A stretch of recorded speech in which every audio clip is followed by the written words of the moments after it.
I want to welcome everybody to episode 115 of the Interior Integration for Catholics podcast. And in this episode, we are following up on the last episode, episode 114, which was a really extended episode where I went through an unburdening with podcaster and IFS coach Drew Boa.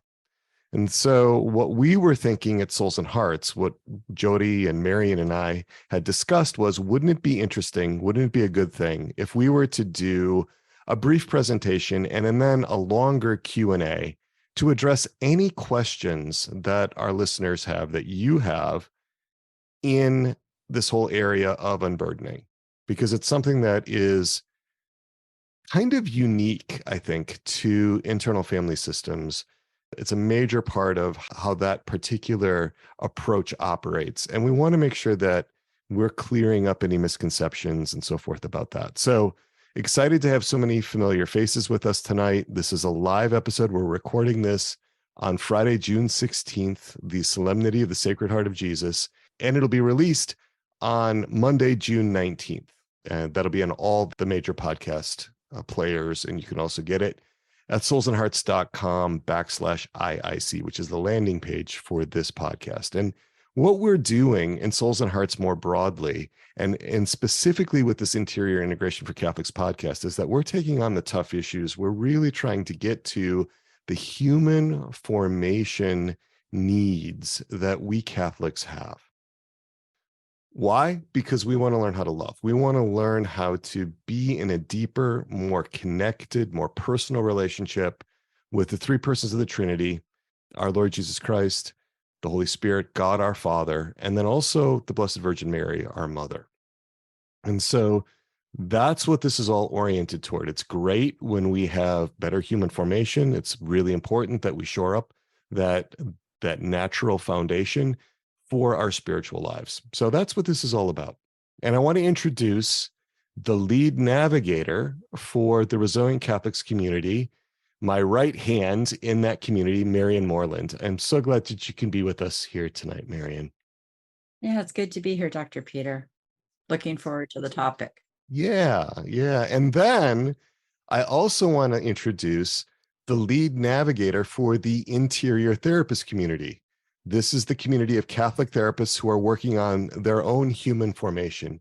And she is Jody Garneau. And I'm super excited that Jody was able to rearrange her schedule to be able to join us tonight. So welcome, Jody.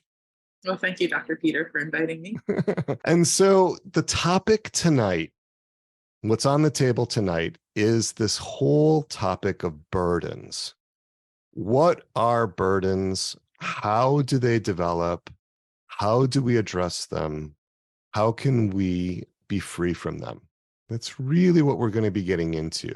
And I thought we would just have the three of us a little conversation right here at the beginning, just to kind of share some experiences about burdens, to share some basic information. But the bulk of the time will be this conversation with you all, with those of you that have been able to be with us tonight, where we can make sure that we're addressing the key questions, the key concerns that you have. So when I say the word burden, Marion, I'm just really curious about what happens inside. What's your reaction when I even bring up this word, given your experience? And I want to say too, Marion is an IFS level 2 trained therapist and coach, and so has lots of experience in working with these kinds of issues, and both in her private practice and then also in addressing them in the Resilient Catholics community. So, yeah, it's interesting when you say burden. I feel like this weight just kind of like settling, right? We had a little conversation about this, the gospel today, which was talking about take my yoke upon me and learn from me, for my yoke is easy and my burden's light.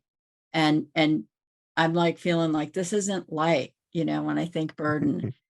And I think that's really the point of it, is that if this is something that God's asking us to carry, to be yoked with him, it would be light. There are just these other things that happen to us and beliefs that we take on that aren't ours or aren't healthy from us. We might take an idea, like my first one was that I worked with was looking to unburden the belief that everything is my fault.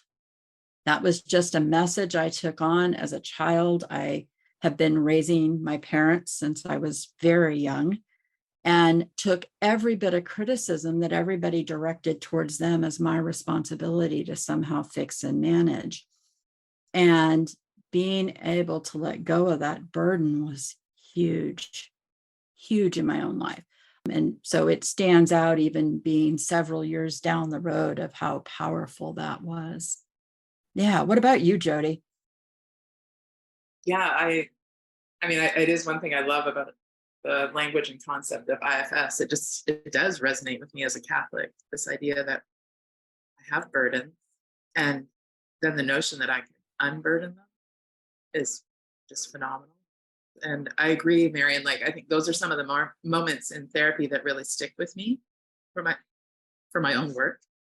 There's been some other tender moments and compassionate moments, but the unburdenings are usually the ones that really stick.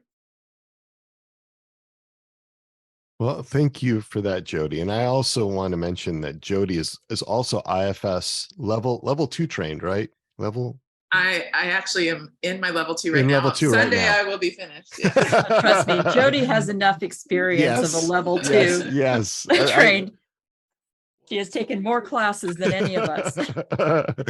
So it's super exciting to have you both here. And that is my experience of burdens as well. I remember a priest discussing this particular gospel passage in a homily at a daily mass. And he said, one way to translate the Greek is to say that instead of my yoke is easy and my burden light, that my yoke fits well. And he said that as a carpenter, one of the primary responsibilities of carpenters in Israel was to shape yokes. The yokes were individually made for the animals that wore them or that bore them. And so one of the things that I notice about these burdens is that they're not tailored to us very well. When we take on a burden and it's not a sacrifice or a cross that's being given to us by our Lord, this thing doesn't fit us. And so that's one of the things that I think about in differentiating what is a burden and then what is suffering that our Lord is asking us to bear. Instead of just spiritualizing everything and saying it all must be my cross, right? Some of these things we are meant to be able to release and to let go of, and that's a huge gift. And so one of the things that I'm concerned about is holding on to burdens because we're misunderstanding them as somehow being willed by God, actively willed by God. And then on the other hand, rejecting things that might be willed by God, and trying to unburden something that, God is asking us to bear. So there's kind of two ways that we can make mistakes with this. One of the things that we do here at Souls and Hearts is that we want to take the best of human formation resources, the best of psychological resources, and ground them in a Catholic anthropology, a Catholic understanding of the human person.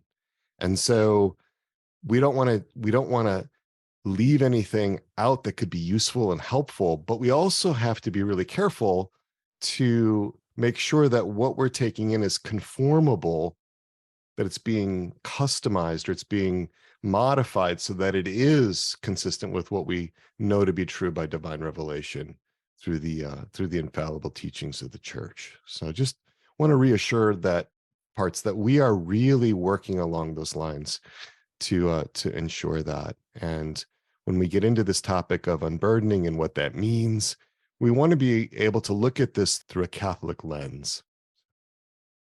So I just thought a brief review of what a burden is. So Richard Schwartz, in his book, Introduction to Internal Family Systems, 2nd edition, describes a burden as an extreme idea or experience that is carried by parts and govern their lives. Burdens are left in or on parts from exposure to external persons or events. And really, I'm going to name some burdens that I commonly see in working with folks. And then I'm going to ask you, Marion and Jody, to jump in with other ones that you see, right? So I'll just kind of get us started with some really typical ones. Some of them are these intense emotional experiences. So shame is a really common burden, but also fear and grief and rage.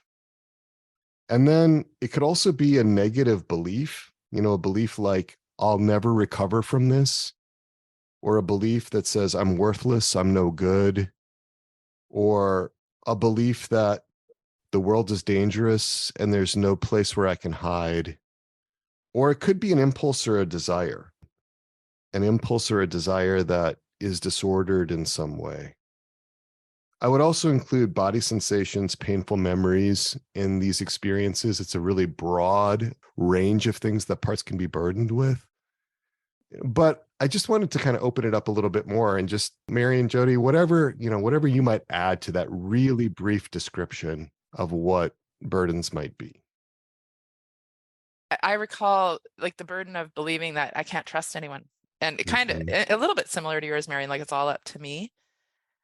I often think of them as like those little vows we make in our head, when we're little, like, okay, I'll never do that again, or I'll never trust that thing again. And then we carry that, even though everything might change. But that's the way sometimes protectors carry burdens. Mm-hmm. Yeah. Also, sometimes burdens are behaviors. Your example of working with Drew on a burden about a sexual belief that might also lead to a behavior is a great example. And I do have to say, I believe it took so much courage for him to be as open as he was, and what a great testimony to really showing the power of healing. Sometimes those behaviors, one of the things that I worked on, which this was a little bit more legacy, but also had some bearing and could be more direct, is alcoholism. Mm-hmm. We grow up in a home with alcoholism. Often the way we respond is one of two ways. I'll never, ever do that. And so we take on the burden that it's never okay to have a drink, or can't beat them, join them, and start right in. And so things like that can get passed on, and also abuse. People learn that this is how a person should be treated, even if it's dysfunctional, and that can get passed on from generation to generation, or even just, in a single incident. So. Yeah, I'm glad you brought up the idea of legacy burdens without naming it, but that we carry on from our family or sometimes our culture. Because, I had some around money and just beliefs around what I deserve. And those often come in these little, maybe unspoken sometimes in a family, and sometimes explicit messages that are passed down. And that becomes kind of your frame of thinking, if you want to look at it that way. And that it's a limited frame, and that's the burden part. Yeah. And the other way that I thought of that sometimes it's like that expectation. I'm thinking of a client that came from a relatively poor family, really struggled, but there was a strong push that you must go to college. You must make something of yourself. And if you don't go to college, you're not of value. And, it's just a belief that gets taken on. I really am enjoying this conversation. It's great to be having this. And I'd like to move it to this question of unburdening. What does it mean to unburden? And what does that look like? There was an example of it in the last podcast episode 114, where I did some unburdening with Drew. It doesn't always look like that, though. So I want to be really careful to say that's not a template for all unburdenings. But unburdenings do have some things in common. And I think we could open up and kind of talking about what does an unburdening look like in a general sense. So I'm just curious, Jody, what in a general terms, what would an unburdening look like in your experience? There usually comes a point. So if it happens in therapies, as opposed to just spontaneous, because we can talk about that, what happens outside of therapy, but there usually comes a point where, that heart is feeling heard, witnessed, and safe. And then there's an invitation usually for it to check and see if there is anything it's carrying that it wasn't meant to carry. And it's always amazing to me that every unburdening is similar in some ways, but so unique. The different ways that people unburden, how they notice the burden, and then releasing it. And then the freedom's the best word I can think of. The openness, the real expansiveness that happens after it's released is always very interesting. So usually the invitation is, to first to notice the burden. Are they willing to give it up? Some parts aren't ready. But when they're willing to, they can release it in whatever way possible. And remember, some of these parts are very young. So, sometimes there's been rocket ships and hot air balloons and Fireworks. fireworks. Yeah, it's fun. It's whatever suits that part to what would feel like releasing it. And I know maybe that sounds strange to someone who's never experienced it, but in the moment, it's so beautiful. Yeah, I love how you brought up that is it carrying something that's not it, and is it ready to let go? Is the part ready to let go? Because that's such a key. We get asked, how do I know when I'm ready to unburden? And the answer I always give back is when your system tells you and agrees that it's ready. Yeah. But it is giving that choice to a part to say, are you ready to do this? And allowing it to have agency and when it lets go, which often as children, that's something that was taken away. There was no choice. It was just this way. So that's another beautiful thing. And Jody mentioned spontaneous unburdening. I will say that I think that is the most common. I mean, it happens in the therapy or consultation room, but there are times that a client will come back in and say, we were working with these protectors around this exile, and I realized that this situation came up and it was just okay. It didn't hurt anymore. I didn't feel like I had to react to it. And that's really, I think, the if you will, the spiritual integration of it. That's the place where the grace and mercy works without us having to, step in or trying to step in and intervene. It just allows for it to happen because your system is in a place where it can trust. It can be disposed for mercy. And it's always relational. I'll just, in relation to the self of the person. I remember my young part had this burden, and I could tell the practitioner was getting ready to set up the unburdening something, and my part just handed it to myself. And the self took it. And I remember turning to the practitioner and say, is that okay? And he's like, yeah, that's fine if that works. And it reminded me of how when you're walking with your kids, I used to wonder when I'd walk with my children how my hands and pockets ended up with stuff that I never picked up, their garbage and their pine cone. And it was just like that. The self just took it. No big deal for the self, big deal for the little part. And that was that. And it was so beautiful, just simple, but beautiful. Well, and this all implies that there's an awareness in the parts that the burden is not the part. We really want to make that distinction because so many times there's confusion about that, where there's an assumption that creeps in that a part is its burden. And so there's some work that has to be done about differentiating the identity of the part from the burden that the part carries. And that's something that often has to be brought into the system. Other parts need to understand that, because I think so many times when parts are condemning other parts, they're rejecting the burden. And when they do that, they're not making a clear distinction between the burden and the part that carries it. So that's a lot of the preparatory work is around really these questions of relationship, like you said, Jody, but also questions of identity. Like, who is the part? Not just who does the part believe herself to be or himself to be, but who is the part really? And how can that part share in the sense of ontological goodness, being made in the image and likeness of God? How can that part share in that essential, that essential beauty and goodness?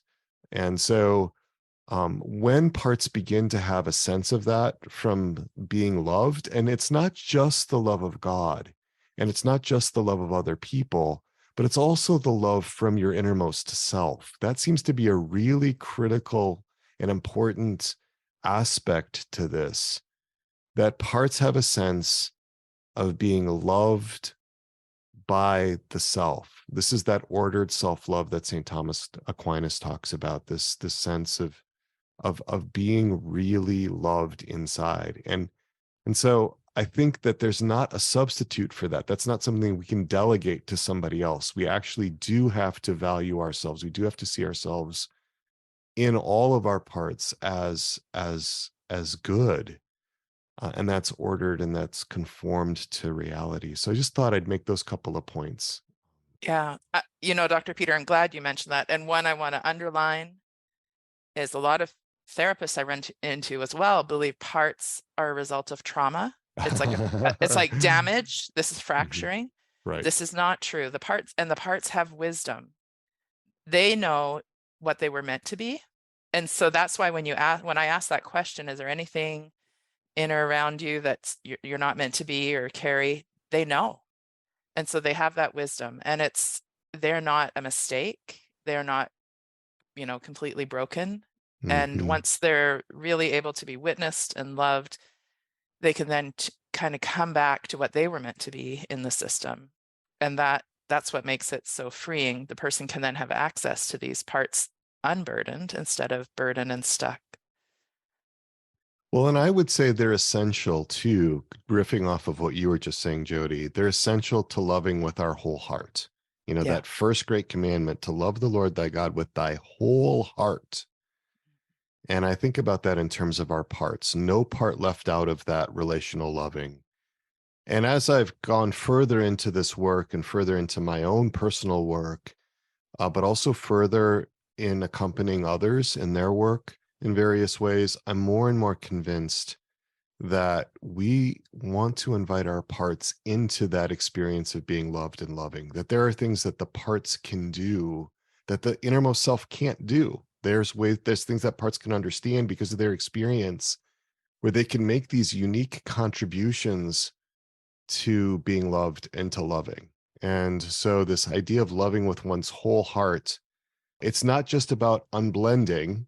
It's not just about parts not taking you over and not dominating you and blending you and flooding you with the intensity of their experience, but we also want them to unburden so that they can contribute more directly in this process of loving others and of loving our Lord. So I thought I'd throw that in there as, again, a goal that we're working toward in this kind of work, whether that's in IFS informed therapy or whether it's in the RCC, the Resilient Catholics community, that's what we're really trying to get to, is overcoming these natural level obstacles to a deep and personal and intimate relationship with our Lord, with Our Lady.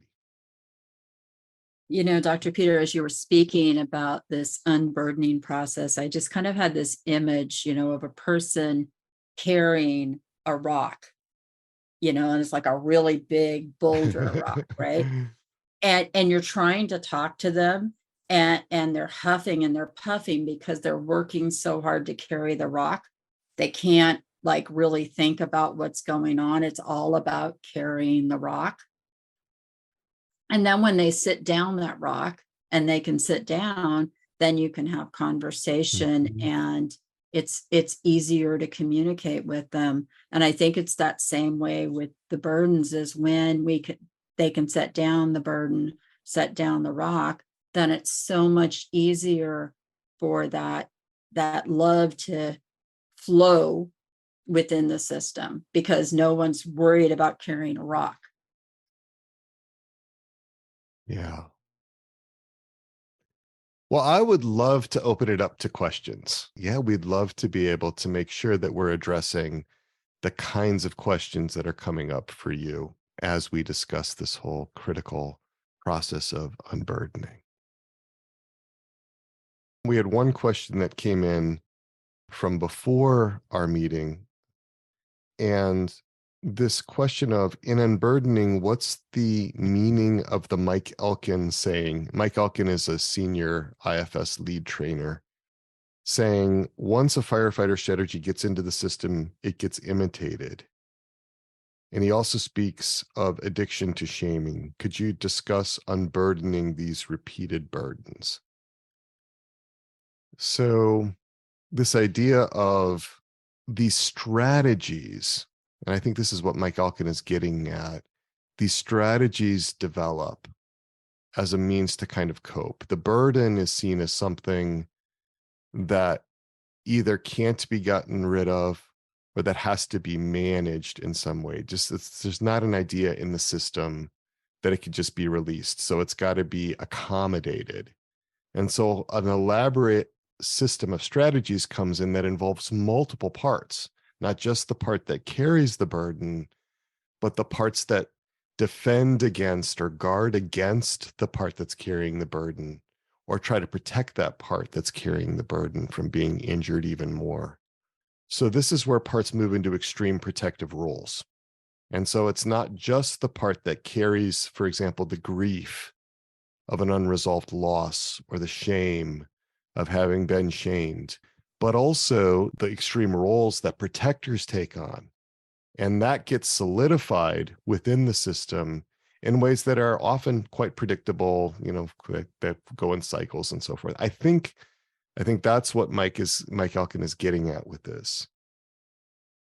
Dr. Peter, I think there's maybe one other piece of it too, that at least, I've experienced in the natural realm, especially around addiction, is that it's so common that a person will get rid of one addiction and it becomes another.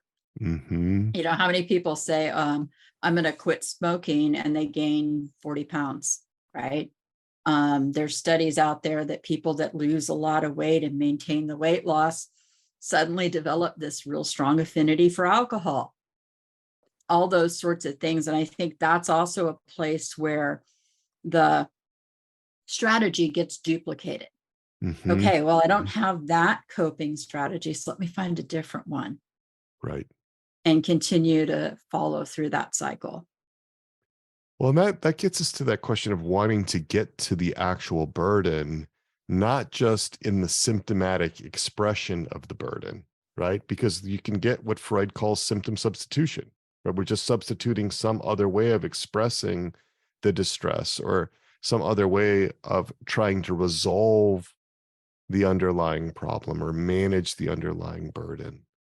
And so this is where I think IFS shines as a depth approach to working with our issues, the one that gets at the core issues rather than staying at the level of the symptoms.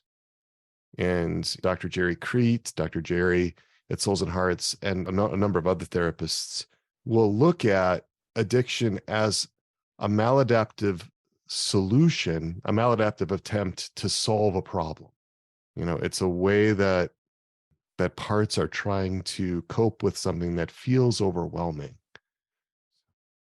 I think I saw Madeline's hand going up there a little bit ago. If you want to unmute Madeline. Yeah, absolutely. Madeline, come join us. So, Dr. Peter, I think I just want to check that on my understanding of this. So a part, say an exile, can one part need multiple unburdenings? Or if you unburden the part, does everything's unburdened? It's sort of a one and done type of thing. Right. Yeah. One and done. Yeah. Well, I saw Jody reacting, so I'm actually going to cede the floor to Jody on this one. So it depends. So some parts, one unburdening is sufficient, but other parts need to come back again to another layer. And sometimes an unburdening doesn't stick. And we talk about this, why it might not, because, the part needs to be then kind of connected to for the next while. It needs that continued relationship with the self. But yeah, sometimes it doesn't all happen at once, and other times it does. So the answer is not always. Well, and there's also variations. For example, a single exile could carry two burdens, for example, and be unburdened from one of those burdens, but not the other, right? Two different kinds of burdens. Or it might not be able to release 100%. Right. At the invitation. It might be willing to release 80%, and there's still something it's holding on to, right? Right. Or multiple parts are carrying the same burden. Yes. Yep. So you might find shame distributed among multiple exiles. And so while one part might be liberated from shame, other parts are still bearing shame because they weren't part of that healing experience. So sounds like we're saying that each system is uniquely created. Well, and I would say uniquely burdened, the ways that these parts take on their burdens. There's a lot of variability in that. There's some general principles about how this works, but there's also a lot of variability, and a lot of the preparatory work really is important to being able to understand the story of the part, to really understand how that part makes sense of its experience, what it experienced and how it made sense of that experience. And that brings us right back to those 5 primary conditions for secure attachment that we talk about from Brown and Elliott, their 2016 book, Attachment Disturbances in Adults. And in that book, they're not talking about parts, but I really like to apply those 5 primary conditions for secure attachment to parts in this process of unburdening. Now, this isn't so much IFS per se. It's consistent with IFS, and Dick Schwartz talks about how internal family systems is attachment theory taken inside. But that first primary condition of secure attachment is that felt sense of safety and protection. The second one is that felt sense of being seen, heard, known, and understood. The third one, that sense of being reassured, calmed, and soothed. The fourth one, a sense of being delighted in, cherished, treasured. And the fifth one, the desire that the other, the secure attachment figure, which would be the innermost self in an unburdening, is that figure have your highest good in mind. And so when you see those conditions, you will start to see parts spontaneously shedding their burdens, letting them go.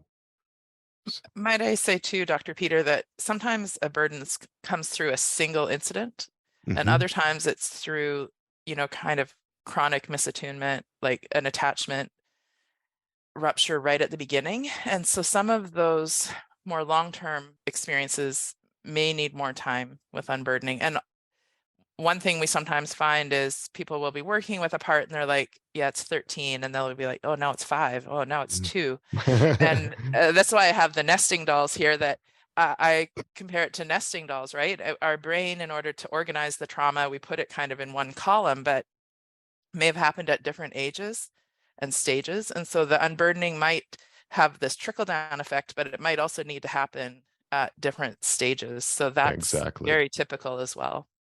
Exactly, because parts will often leap in at different points, right? So using your example of ages 2, 5, and 13, it's interesting you chose those 3 ages because those are primary points of separation and individuation.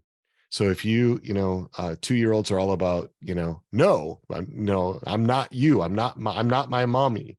5-year-olds, 6-year-olds are starting to like individuate in a separate way. And then of course, when you get into the teenage years, the separation individuation is a major, major developmental milestone and something that they need to be working on. So a part that struggles with a burden around separation and individuation may have really experiences that need to be unburdened at 2 and 5 and 13, because that was the part that was in the front and taking the brunt of the trauma or the lack of attunement, the attachment, injuries, the relational wounds, whatever, And so there's an overarching theme and an overarching role that part plays.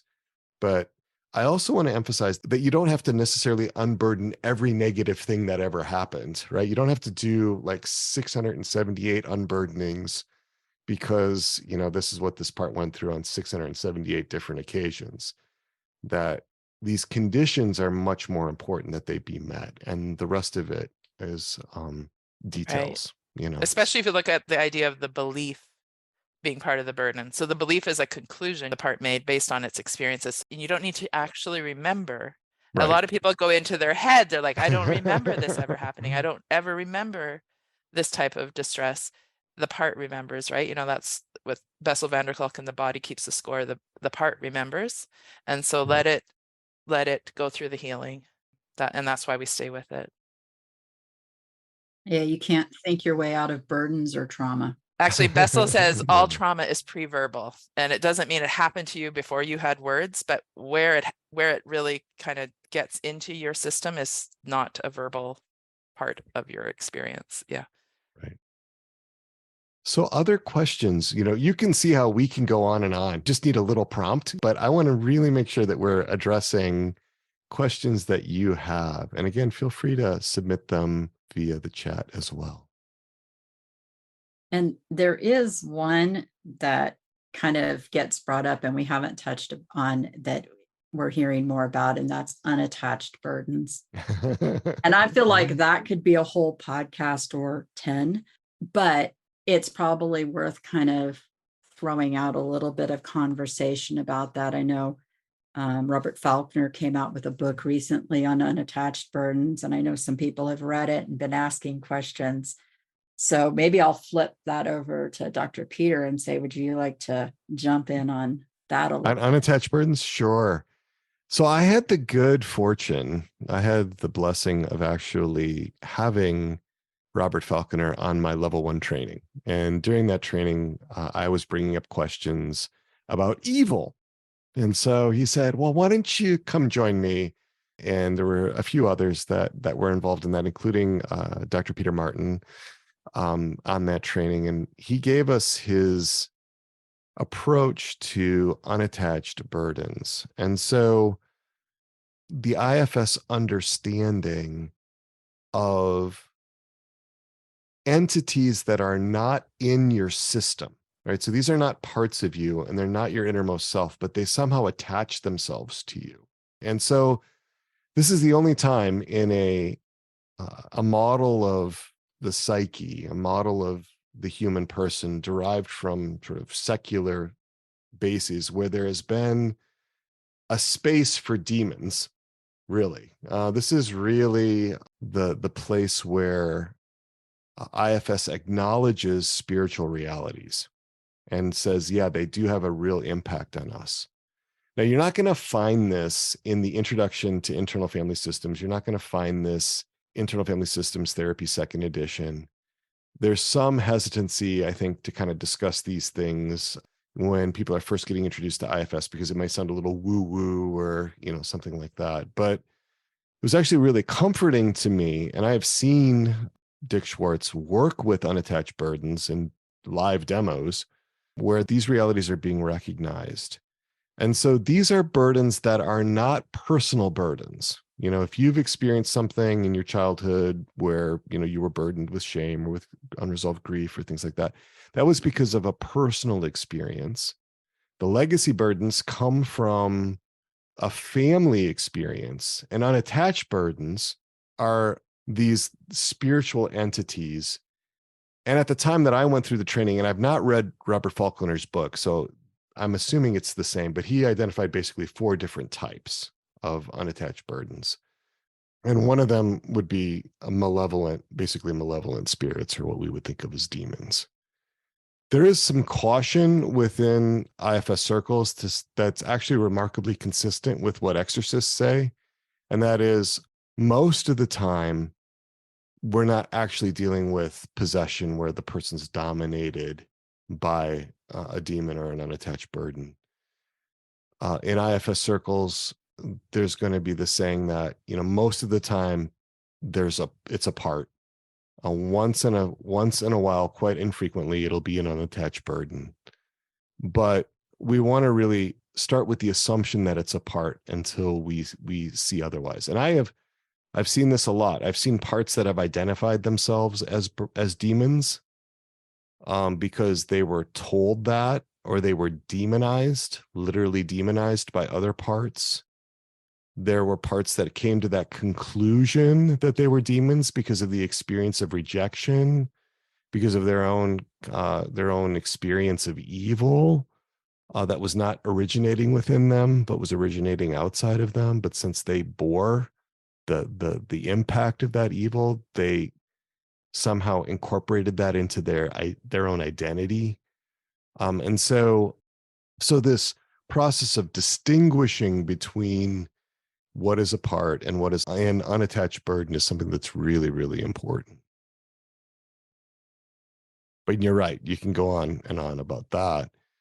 But that is the third type of burden that we think about in internal family systems. So we have those personal burdens, the legacy burdens that Jody brought up, and then also the unattached burdens. The only thing more amazing than an unburdening is an unattached burden. Going. But yeah. Yeah. And it's important what you said, though. We don't want to be looking for demons in every system. It's rare. It's fairly rare. Yeah. It's rare. Yeah. And one of the other identifying things that I've heard is that when parts are almost malevolent in their response, when you want to know what the good intention is of the part, and you get answers back like, well, I don't really blah, blah, blah, and say all these things. I don't care about this system. I'm just here to make sure this happens or whatever. And then you start to kind of get an idea that it's like, okay, something's a little different here.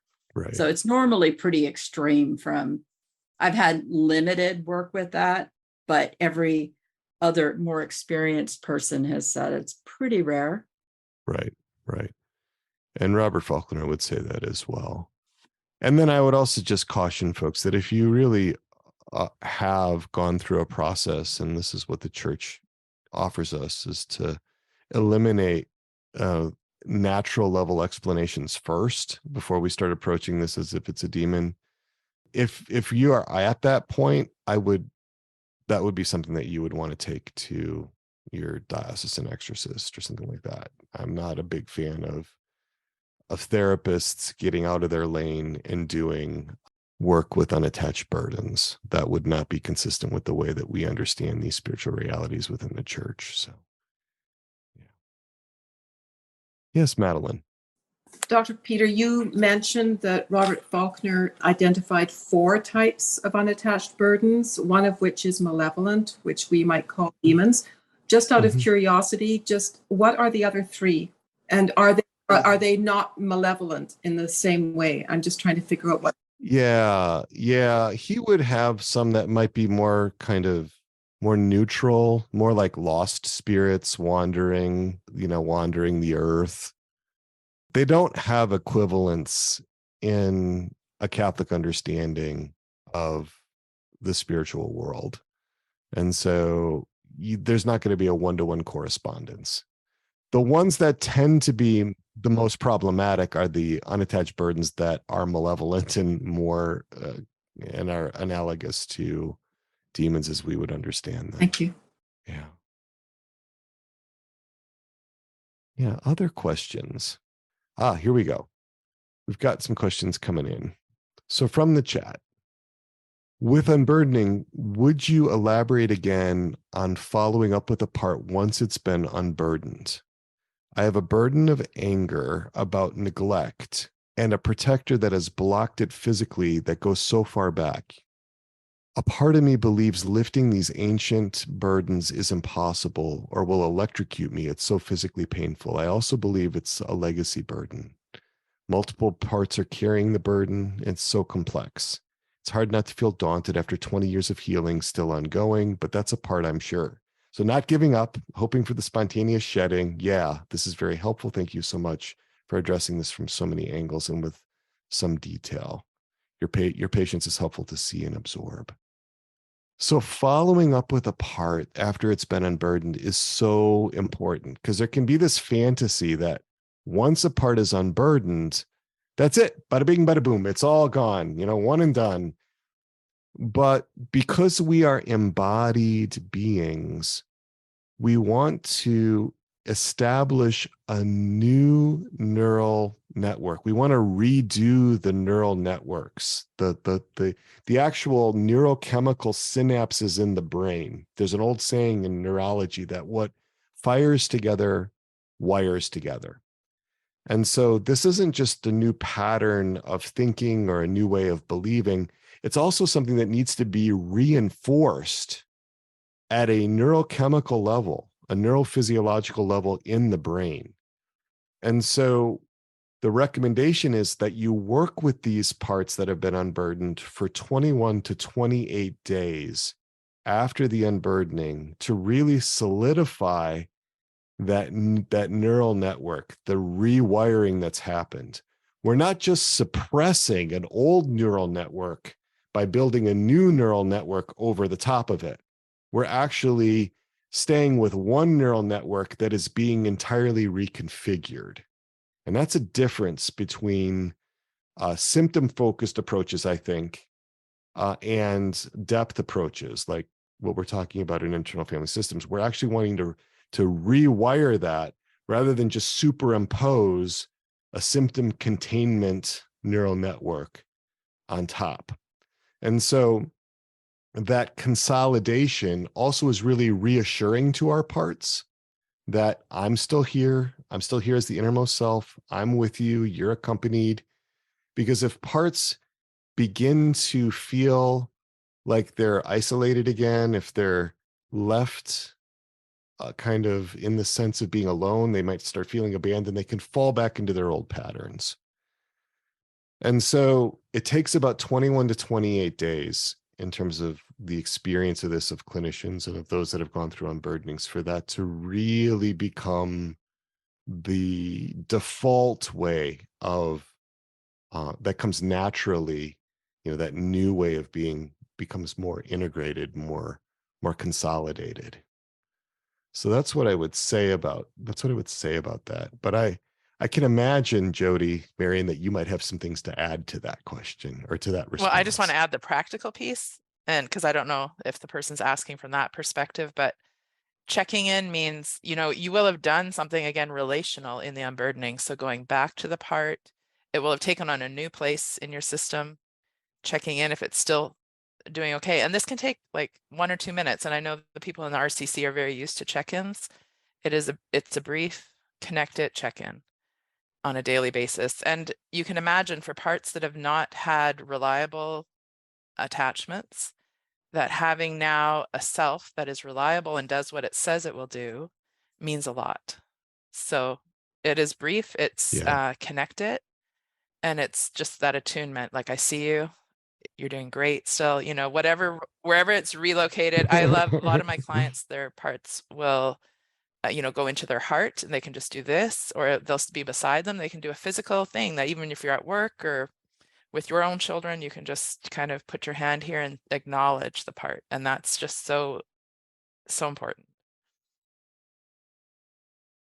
Yeah, the other practical part, I know a lot of people are like, how do I remember to do that for 21 days, right?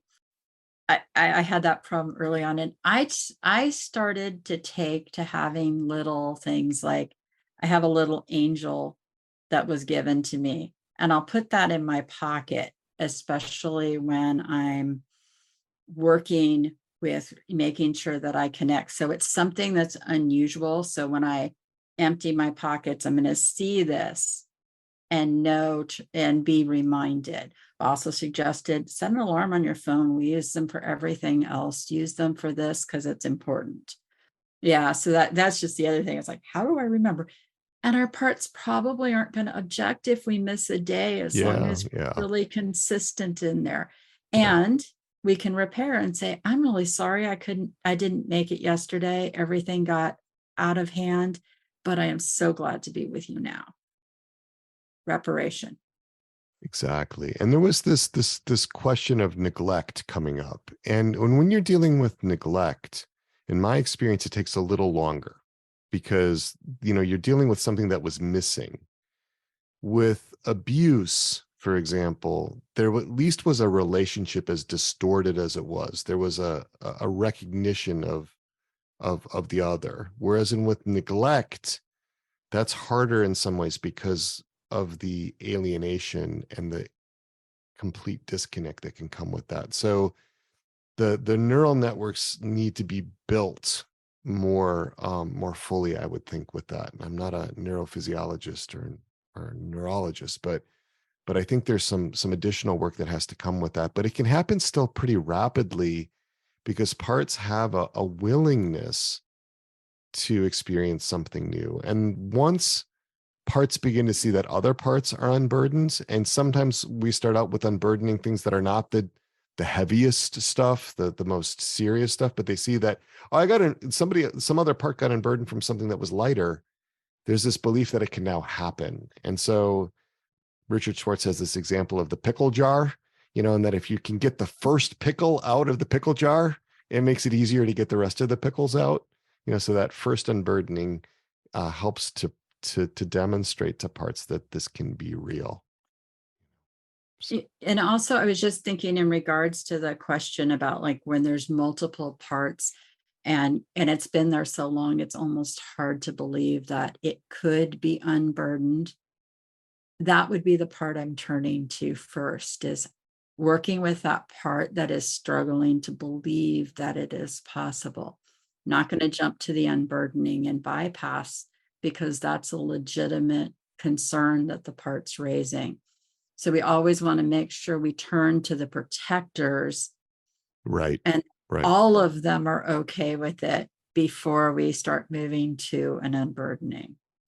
And it may just be as partial. That actually addresses this question that just came in. What if you think you have multiple burdens? How would you know where to start, even to identify them and prioritize them for unburdening? Is going right back to what you said, Marion. You start with the protectors. What do we have permission to work with? And so this way of working with burdens with an IFS takes into account the entire system. Not every trauma approach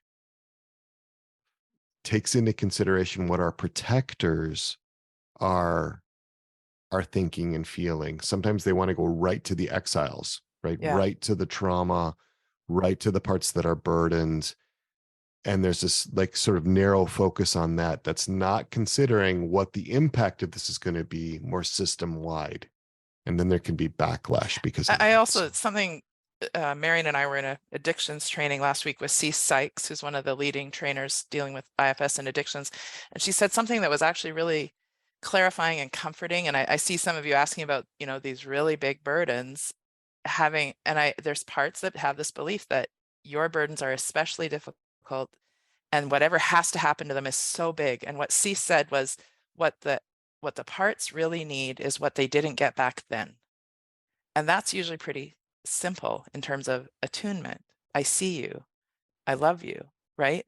So we have sometimes this belief that I need I need open heart surgery, or I need a heart transplant, you need something extreme. And sometimes what you need is just a hug, So I just want to, so that's why you would start with that part that holds the belief that my system is especially messed up, or my system is really the unsolvable system.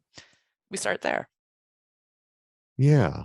And again, that sense of considering our whole system, and in that, what each individual part needs, with that primary focus initially on safety, and not just there being actual safety, but there being a felt sense of safety and protection, and then parts feeling seen, heard, known, and understood, and feeling reassured.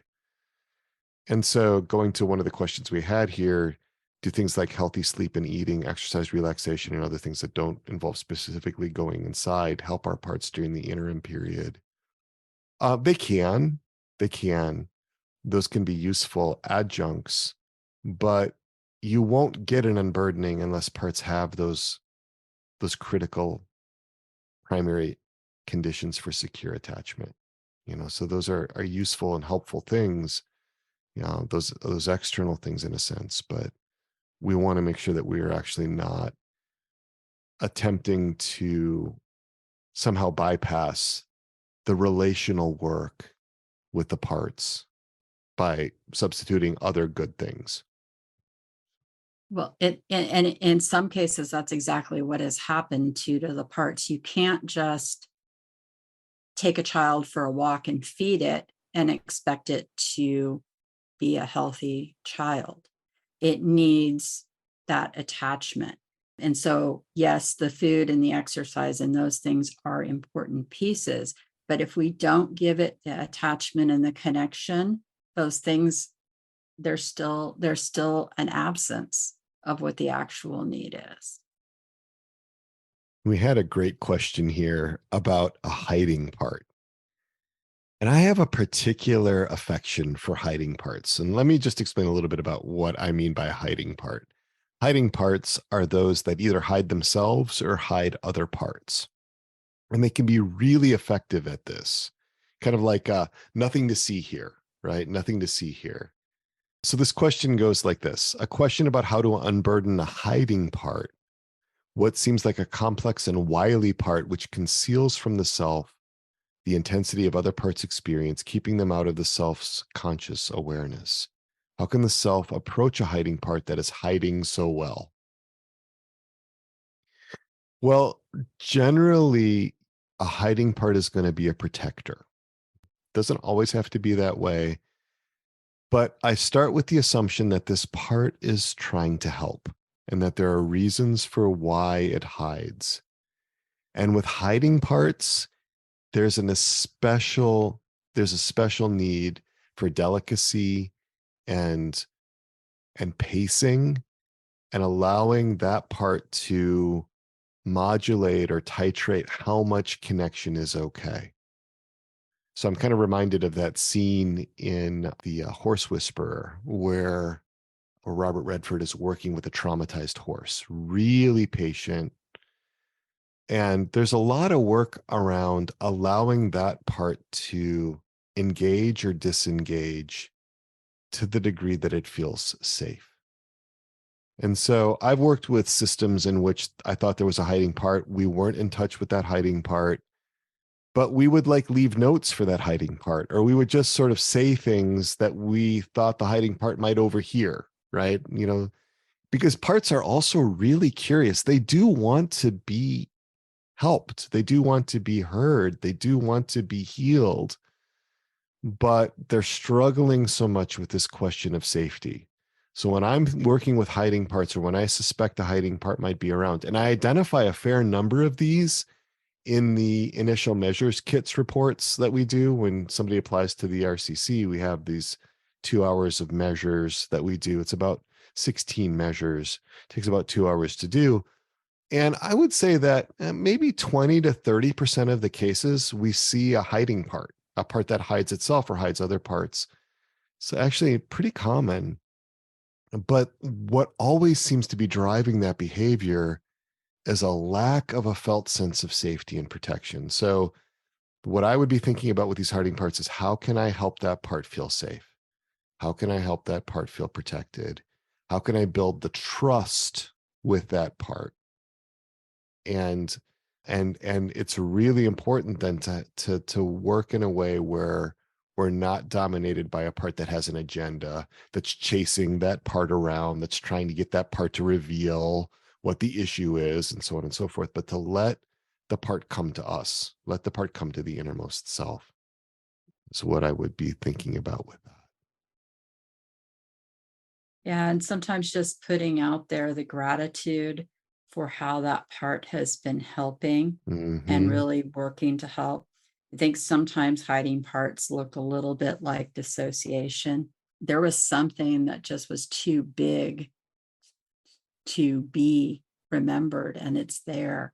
And it's Mhm. holding that for us. And it's a miracle in how our bodies and systems were created, that we have these parts that can adapt and take on roles in order to help us deal with the unthinkable.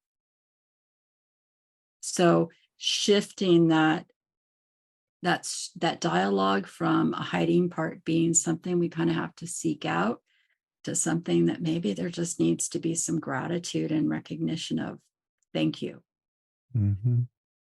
You got me here. Gratitude and a Mhm. little bit of trying to understand what's it afraid of, because until it believes that we can see what it's worried about, it won't trust us to share in the burden, share in that role of whatever it's doing. So part of that is just getting to know it, and it may be slow, and that's okay. Mhm. And letting it know that we can handle right. what it wants, what it might not be That's a able to big one. share. That's often a big thing. Like, I took this because Yeah. you can't handle it. And occasionally it is appropriate to apologize, because it's easy for that part to say, well, where were you? If you can handle this, where were you, 20 years ago? And it's like, I'm sorry, but I'm here now, and just stay right with it lovingly. It makes a huge difference. Just to note that someone felt their little part perk up when we're talking. So good. Yeah. Well, parts are listening. We may think that they're off in their own little worlds, but parts are paying attention. And so often the goodness of this internal work that we're doing with one part is being picked up by another part. There's a sort of what I think of as sort of collateral goodness happening, when there's healing going on. And so parts are learning, parts are following, even if we're not aware of that right away. And so to trust that the good process of working with parts is going to lead to good outcomes. And we may not even be aware of what all those good outcomes are, right away. So, yeah. So we have about 5 minutes left. If there are other questions, I want to make sure that we address. Maybe there's something that you're kind of on the fence about bringing up. You're welcome to raise a hand or to let us know in the chat. Nissa? Hi. It seems like getting to this unburdening can take some time. And I know, Peter, you have said that sometimes just helping people unblend is really powerful and helpful. And I guess I'm just curious, in the world of psychotherapy that we live in today, in terms of I am a private pay clinician, so so I'm not having the insurance companies breathe down my neck, but also people don't have sort of unlimited funds to just come Yep. and sift through all of this. And I'm not even sure what my question is, but our systems are so nuanced and complex, it seems like, and it seems like it just can take some time to get to a place of unburdening. If that doesn't happen in the course of therapy, is it still helpful and useful and effective, I guess, is maybe my question. Well, I love this question because it opens up two different things that I'm thinking about. First of all, in internal family systems therapy, when you're actually talking about the therapy proper, the primary therapist is the client's innermost self. And that's a real shift between the assumptions that, well, most of the time, the therapist is the therapist and the client's the client. But what IFS says is that actually the client's innermost self is the primary therapist and the therapist is like the secondary therapist. And so what we're wanting to do is to help foster conditions under which the client's innermost self can lead and guide their parts, their system more effectively. And so the whole purpose of the Resilient Catholics community is to provide a structure, a really structured approach to help individuals, many of our RCC members are in therapy. And the RCC, the Resilient Catholics community, provides structure to help them on a daily basis to become more and more confident that their innermost self can lead and guide their system effectively. And so it's not just the 1 hour a week that you're in therapy, but it's the time that you're spending with your parts, within your personal human formation plan, with your parts check-ins, with your individual parts sessions, we have more than 100 experiential exercises that I've done, that Marion's contributed in the RCC as well, to really foster this, because I don't believe that therapy has a monopoly on this human formation work. And I would want to bring in a lot more resources than therapy itself. As powerful as therapy is, but we want to bring out, like, how can we really help people move along, and how can we do that in community? How can we do that together on a pilgrimage towards this better human formation together? So there's a lot more that can be done, outside of therapy, and we're capitalizing on that within the RCC. Is that helpful? Yeah, no, it is. And it just gets sort of my wheels turning too about, as a therapist, how am I keeping my focus on creating that part to self connection and encouraging that work, other than when they're just sitting in my office and, like, I don't know. So that just kind of gets my creative juices flowing too, in terms of me sitting in the therapist chair with clients. So yes, that's helpful. Thank you. It was a shift in thinking as a therapist, and part of why I fell in love with this model, because it really takes the burden off of me as a therapist and allows me to empower the person in front of me to do their work.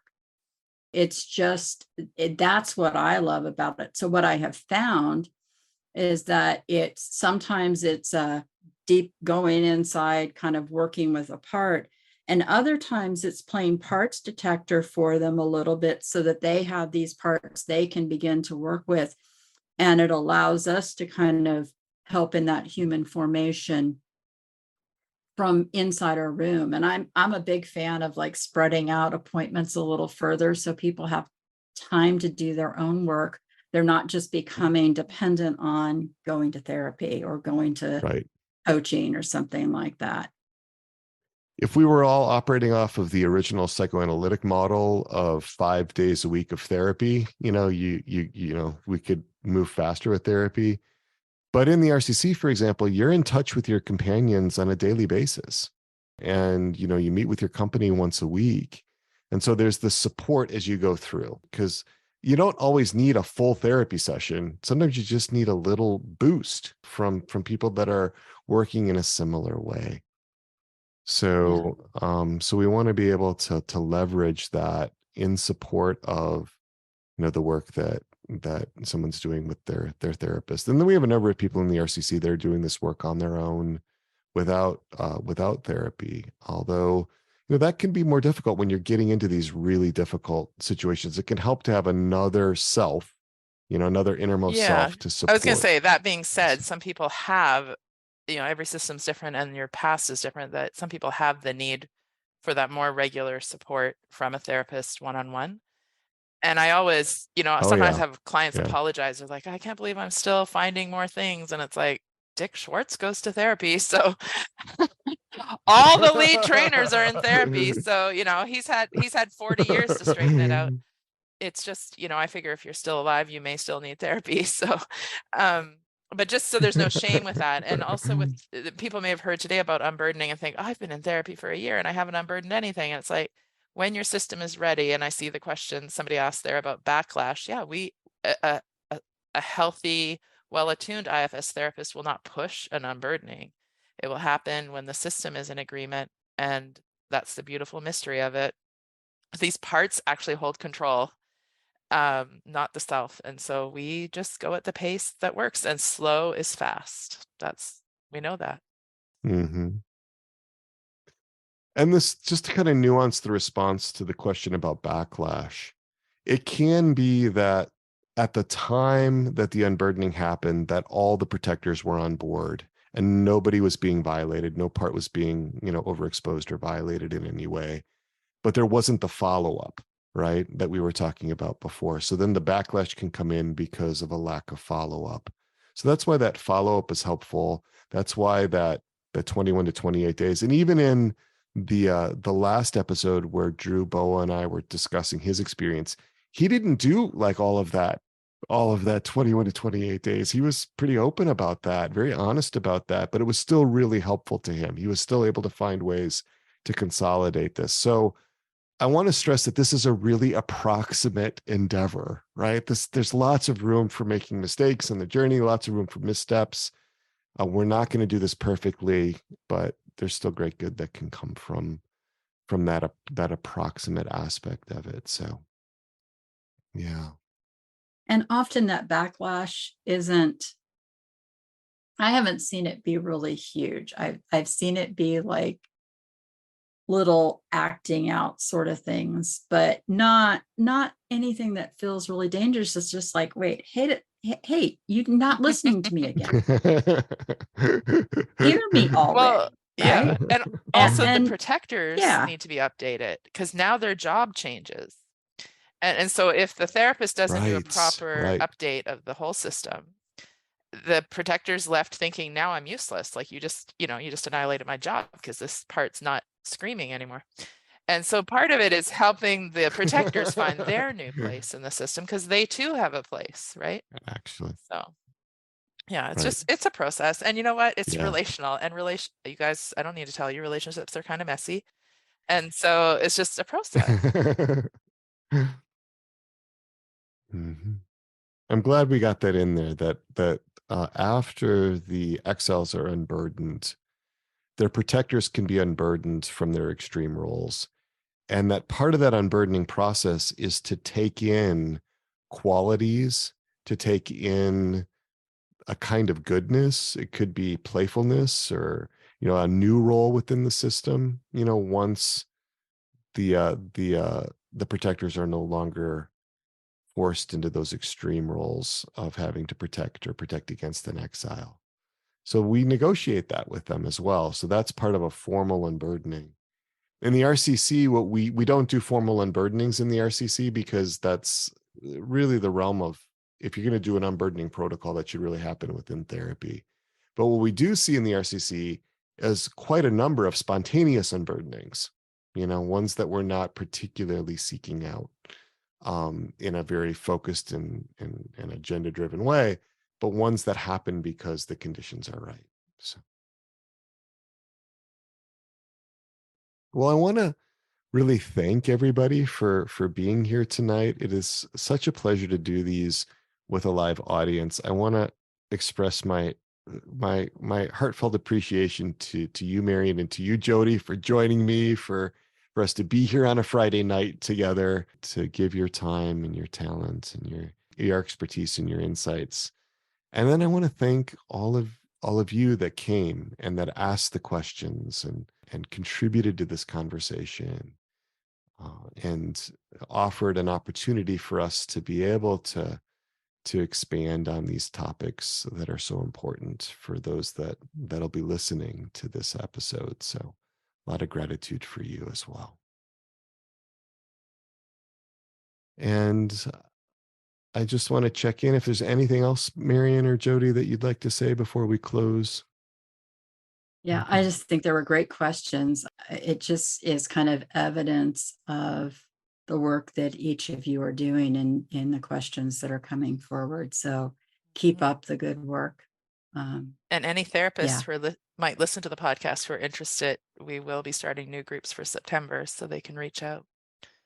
That's right. The interior therapist community is all about the human formation of the Catholic therapist. And so Jody is our lead navigator there. I'm glad that we're going to be able to offer new Foundations experiential groups. You can check that out at soulsandhearts.com/ITC, or just Google the interior therapist community. And just a reminder that the Resilient Catholics community, the RCC, is accepting applications for new members throughout the month of June. So until June 30th, 2023, we will continue to accept applications from new members. We have had 55 apply already. We're looking to have a maximum of 108 in 12 companies of 9 each. And so I'm really inviting you to check that out. Go to our landing page, soulsandhearts.com/RCC. That's a little r, little c. Or you can just Google Resilient Catholics Community to find out so much more. Marion Moreland, who we had as a guest today, and I will be doing the interviews. We will be meeting with each applicant to go over the results of their initial measures kits, where we'll describe somewhere between 9 and 15 of your parts and how those parts may be interacting within your system. There's an ongoing process of discernment. Just because you apply doesn't mean that you have to join. That's a process that takes time to unfold to see if the RCC is a good fit for you. So I invite you, if you really resonate with this conversation we had today about burdens and unburdening, if you resonate with the experiential exercises that we do in this podcast, if you resonate with the weekly reflections, if you resonate with this idea that there is a unity and a multiplicity within our psyches, if you resonate with this idea that there's an innermost self who can be a secure internal attachment figure for your parts, if you resonate with those kinds of things, those are good signs that the RCC, the Resilient Catholics Community, may be what you need to continue moving forward. And so I invite you again, consider it, and you're welcome to get in touch with me if you have questions on my cell phone, 317-567-9594, during my conversation hours, which are every Tuesday and Thursday from 4:30 p.m. to 5:30 p.m. Eastern Time, or you can email me at crisis@soulsandhearts.com. If you have questions about logistics or administrative questions about the RCC, you can contact our office manager, Patty Ellenberger, at admin@soulsandhearts.com, ADMIN@soulsandhearts.com. And with that, we'll close by invoking our patroness and our patron, Our Lady, our Mother, Untire of Knots. Pray for us. Pray for us. St. John the Baptist. Pray for Pray us. for us.